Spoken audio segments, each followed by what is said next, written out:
Máme polovičku mája a už by sme tak nejako čakali, že to počasie bude príjemné, teploty budú vyššie, už by sme sa pomaly mohli kúpať, no ale my sme momentálne v Slovinsku, máme 1 stupeň nad nulou, za mnou nádherné počasie, občas ešte aj zasneží a my sme sa vybrali testovať auto, ktoré sa ale do tohto počasia hodí. A tak neplánovane to môžeme krásne zakomponovať do tohto videa.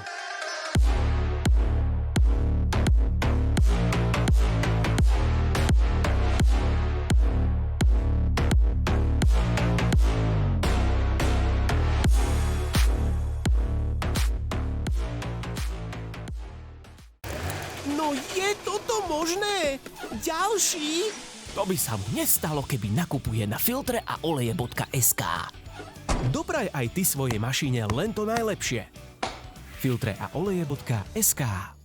Ak by dnešné video nezačalo tým môjim preslovom pod prístrežkom kvôli dažďu a teda veľmi nízkej teplote a občasnému sneženiu, tak by začalo konštatovaním, že Toyota si opäť robí čo chce, pretože postavila auto, ktoré sa vymýka akýmkoľvek štandardom a šablónam súčasného automobilového sveta, pretože posúďte sami. Máme tu terénny kombík, ktorý je teda dvihnutý, oplastovaný, ktorý má štvorkolku a ktorému navyše nechutí ani benzín, ani nafta. Toyota BZ4X Touring. Pamätáte si dobre, toto auto ste už na Volants TV videli. Priniesol som vám totižto zábery zo svetovej premiéry, aj keď zo statickej. Ale už vtedy sa pod týmto videom na YouTube rozbehla obrovská diskusia, ale hlavne pozitívna, pretože veľa ľudí sa tešilo na toto auto a hlavne ich zaujal ten nevšedný koncept, to poňatie toho auta, že v dnešnej dobe už tých kombíkov veľa na trhu nie je. Všetko sú to veľké prerastené SUVčka a zrazu Toyota priniesla presne toto. Áno, opäť ďalšie áno. Je to auto, ktoré vzniklo v spolupráci so Subaru, teda špecialistom na pohon 4x4, ktorý aj pomáhal s ladením celého toho systému. Takže už toto vám dá jasne najavo, že to nebude len taký wannabe kombík do terénu, ale je to aj železo, ktoré zvládne nejakú tú jazdu v teréne. Nie iba akože, ale skutočne. Keď Toyota prišla v roku 2021 s prvou generáciou BZ4X, tak bol to pre túto veľkú automobilku, alebo teda najväčšiu na svete automobilku, skok do neznáma. Po dlhých rokoch to bol prvý elektromobil, alebo prvý taký dedikovaný elektromobil na samostatnej platforme. Úplne prvé elektrické auto u Toyoty bola RAV4 ešte koncom 90. rokov. Áno, tu ste na Volant TV už tiež videli, ale toto bolo naozaj smerovanie do neznámych vôd. No a dnes po 5 rokoch tu máme BZ4X, ktorá prešla naozaj obrovskou modernizáciou, no a v tomto prípade tu máme dokonca novú karosárskú verziu. No a z môjho pohľadu je to auto, ktoré dáva obrovský zmysel. Kupujete si auto, ktoré je najmä praktické. Touring je skutočne veľký kus auta, pretože je to jedna z najväčších Toyot v Európe, ktorá sa momentálne predáva. Na dĺžku totiž to máme 4,8 metra. Voči štandardnej BZ4X je dlhšia o vyše 14 cm. No a ten priestor sa pozitívne prejavuje najmä do toho obrovského kufra, ktorý po sklopení môže mať až 1700 litrov. Áno, toto nie sú parametre, ktoré by sme na Volants TV často spomínali, ale hovorím to na margo toho, že aj dnes si dokážete kúpiť takéto praktické auto, ktoré nie je zbytočne prerastené do všetkých smerov. Keď sme sa včera na prezentácii pýtali inžinierov z Japonska, áno, tých Toyota skutočne vozí na tieto prezentácie do Európy, ohľadne zmien voči štandardnej BZ4X, ktorá už po týchto faceliftoch všetkých chodí naozaj famózne, veľmi príjemné pohodlné auto, tak nám povedali, že tie zmeny, veľa ich tam nie je, úprimne, ale čo sa týka zadnej nápravy, bola zosilnená. Tu Toyota nazýva e-Axle, no a to kúzlo spočíva v tom, že Toyota každým ďalším evolučným krokom viac a viac zmenšuje tie komponenty a dáva ich do jedného malého kompaktného celku. Takže miesto obrovskej zadnej nápravy, kde vám zavádzajú napríklad elektromotory a podobne, zrazu máte malý jeden komponent, ktorý nezasahuje napríklad do vnútra kabíny a vďaka tomu Toyota nemusí robiť kompromisy, čo sa týka vnútorného priestoru, alebo čo sa týka napríklad svetlej výšky a podobne. Ak sa bavíme o svetlej výške, tak v tomto prípade tu máme 21,5 cm. A auto už zvonka pôsobí skutočne tak robustne, veľmi príjemne sa do ňoho nasadá. Takže ak ste si kupovali SUV a ospravedlňovali to sami pred sebou tým, že no ja to potrebujem kvôli lepšiemu nastupovaniu, tak v tomto prípade vás Toyota veľmi poteší, pretože sem si nasadnúť je absolútne pohodlný úkon aj pre nás starších občanov. Na Toyote sa mi páči aj to, že Toyota robí zmeny, ktoré navonok nie sú viditeľné, ale vo finále ich pocítite ako majiteľ auta, napríklad dlhším dojazdom, vyšším výkonom.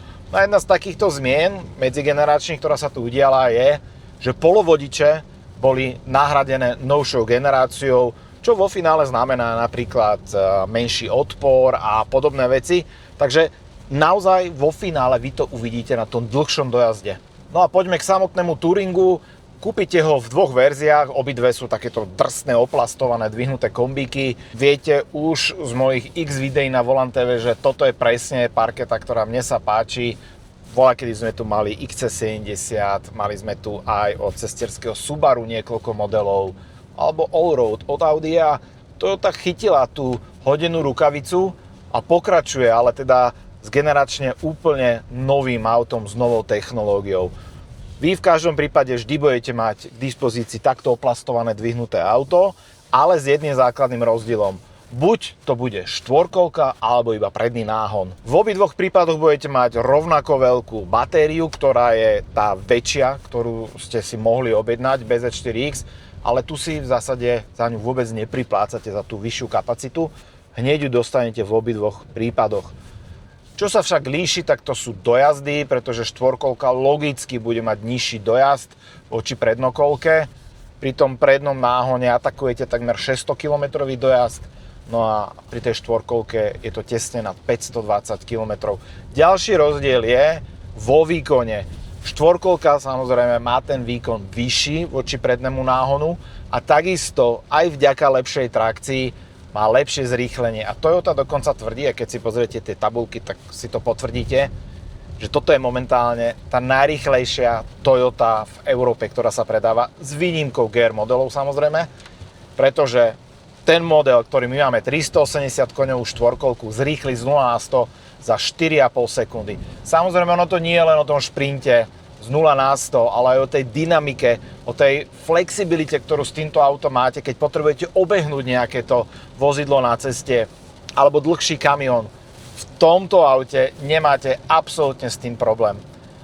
A na rozdiel od mnohých čínskych aut, a toto by som chcel naozaj že dať do vašej pozornosti, ten výkon alebo tá dynamika sa nejako dramaticky nemení vzhľadom na to, ako máte nabitú tú batériu. Samozrejme, je tam nejaký rozdiel, ale nestane sa vám, že zrazu to auto nezrýchluje tak, ako by ste od neho čakali a teda nedostane vás do nejakej prekérnej situácie. Ak si spomínate na prvé testy BZ4X v 2001 v našich alebo svetových médiách, tak ste sa dočítali, že Toyota si v jednej veci nabehla na vidli.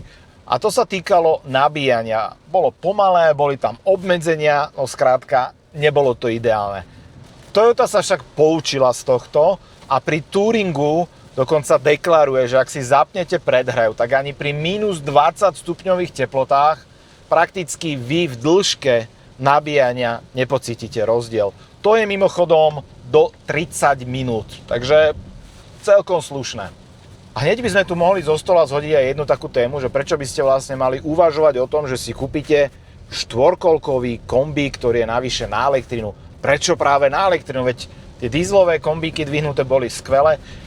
Áno, o tom nie je pochyb, že vo svojej dobe boli skvelé, ale aj po tej debate s inžiniermi z Toyoty som prišiel k záveru, že predsa len mať elektrickú štvorkolku, vyspelú štvorkolku, ako Toyota zo Subaru ponúkajú, dáva veľký zmysel. Ten najväčší benefit takéto štvorkolky je v tom, že máte instantný krúťak na ktoromkoľvek kolese, máte lepšiu distribúciu toho krútiaceho momentu a výkonu a taktiež tento systém vám dokáže pomáhať aj pri zatáčaní do zákruty, doslova vtiahne to auto dnu. A to bez toho, aby ste sa vy ako vodič museli vôbec nad tým zamýšľať alebo nejako aktívne zapájať do tohto deja. Áno, na jednej strane, ak radi šoferujete a chcete si takéto veci vychutnávať, OK, ale pre väčšinu vodičov je takýto systém naozaj požehnaním. Donedávna bola Achillová päta takýchto aut, ktorým nechutnal ani benzín, ani nafta. Tá praktická stránka, koľko mohli ťahať za sebou, aký ťažký veľký vozík. No, pokiaľ máte štvorkolku, tak môžete za Touringom potiahnuť až 1500 kg vlek. Reálne potiahnete druhé auto na vozíku, ľahšie samozrejme. A pokiaľ máte prednokolku, tak sa bavíme o štandardných 750 kg. Vec, ktorú asi 99% vodičov alebo majiteľov tohto auta nikdy nevyužije, to je brodivosť. No a v prípade Touringu je to až 50 cm. No a tá najväčšia debata vždy pri elektrických autách je, no a čo sa stane, keď ti odíde baterka? Toyota totiž to aj v prípade Touringu zachováva svoju, si myslím, že bezkonkurenčnú záruku. Totiž to vám garantuje, že počas najbližších 10 rokov a 1 000 000 kilometrov, podľa toho, čo nastane skôr, to si už vyrátate sami, si batéria udrží aspoň 70% kapacitu. A teda, že bude fungovať ďalej. Jediná podmienka je samozrejme, že raz ročne musíte prísť na taký health check, teda skontrolovanie stavu batérie, či je všetko v poriadku. Toto je štandardné aj u hybridov, takže nič zásadné. A navyše, čo je novinka u BZ4X, ale nie len pri Touringu, ale aj pri poslednej BZ4X, že vy si kedykoľvek viete pozrieť aj na displeji zdravotný stav batérie. Takže aj keď budete kupovať takéto auto z druhej ruky, vy si to pozriete priamo na displeji, aby ste videli tú kapacitu. Nemyslím si, že veľa lepších krokov, čo Toyota mohla urobiť preto, aby zlomila tú nedôveru ľudí v takéto auto. Takže za toto fakt klobúk dolu, pretože záruka 1 000 000 kilometrov, kto vám to dá? No a v záplave lacných čínskych aut je na pretrase samozrejme aj kvalita. No a môžete si byť istí pri Touringu, že to je auto stále made in Japan. A to by som veľmi rád podčiarkol a zdôraznil, pretože v dnešnej dobe aj veľa modelov, povedzme, že od Toyoty sa vyrába v Európe alebo v Turecku. Ale v prípade práve tohto Touringu BZ4X si Toyota stále udržuje ten absolútne bezkonkurenčne vysoký štandard v tom, že auto je celé vyrábané priamo v Japonsku a odtiaľ sa dováža a distribuje do celého sveta. Na začiatku som sa síce posťažoval, že aké to máme počasie, ale práve v takomto počasí daždivom vynikne jedna z tých stránok silných tohto auta, ktorú sa nedočítate z katalógu a v ktorých práve veľa lacných aut dokáže zlyhať. A to je odhlučnenie, odvozovky, odhlučenie od toho celého sveta okolo vás. Teraz máme doslova, že premočenú vozovku, máme tu extrémne veľa vody, teplota sa nám permanentne hýbe od 1 do 5 stupňov, máme sklenenú, presklenú strechu, dokážete identifikovať, že prší, ale vnútri v tom aute je stále veľmi príjemný kľud, úroveň hluku, aj keď sme išli po diaľnici, bola veľmi nízka a toto je za mňa jedna zo silných stránok tohto auta. Máte pohodlné, komfortné, tiché auto, do ktorého sa navyše dobre nastupuje a kde Toyota aj zapracovala na tej nižšej spotrebe. Viem si to úplne predstaviť ako daily auto, ak by som teda mal tú možnosť mať ho kde nabíjať a samozrejme, ak by som si mohol dovoliť toto auto kúpiť. Jedna z najlepších volieb, ako by ste mohli spraviť. Tak a teraz som zvedavý na vaše komentáre a postrehy k tomuto autu. Myslíte, že už je čas na to, aby sme aj takýto druh aut mali čisto na elektrickú energiu? Alebo ešte teda so slzou v oku spomínate na tie dvihnuté kombíky, ktorým chutila nafta? Dajte mi vedieť, som zvedavý na tú diskusiu.